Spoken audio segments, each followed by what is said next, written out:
আলহামদুলিল্লাহ, দেখেন আল্লাহ তাআলার সৃষ্টি কি অদ্ভুত। এই যে সূর্য দেখতেছেন ডুবে যাওয়ার সময় হয়েছে। এই সূর্যটা পৃথিবী থেকে যদি আমরা একটু গবেষণা করি যে ১৩ লক্ষ গুণ বড়। আলহামদুলিল্লাহ, সুবহানাল্লাহ। এবং চাঁদ এবং সূর্য একই কক্ষে উদিত হয় এবং একই কক্ষে অস্ত যায়। কিন্তু পৃথিবীর কখনো কেউ শোনেননি যে এই চাঁদ সূর্য একসাথে ধাক্কা লেগেছে বা দুর্ঘটনা ঘটেছে, এরকম কখনো শোনেননি। তো সুবহানাল্লাহ, আলহামদুলিল্লাহ। এই পৃথিবী থেকে ১৩ লক্ষ গুণ সূর্যটা বড়। যদি আমরা চিন্তা করি যে ১৩ লক্ষটা যদি টুকরো হয় সূর্যটা, আর একটি টুকরো যদি পৃথিবীতে পড়ে, তাহলে পৃথিবী কায়নাত ধ্বংস হয়ে যাবে।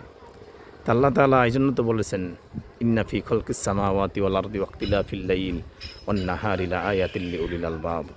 তোমরা, আমি আল্লাহ তাআলা সৃষ্টি নিয়ে তোমরা চিন্তা ফিকির করো। তো দেখেন, এই সূর্য উদিত হচ্ছে, ডুবে যাচ্ছে, কোনো দুর্ঘটনা ঘটছে না, চাঁদের সাথে কোনো সমস্যা হচ্ছে না পৃথিবীর শুরু থেকে। এটা আল্লাহ পাক নিয়ন্ত্রণ করেন।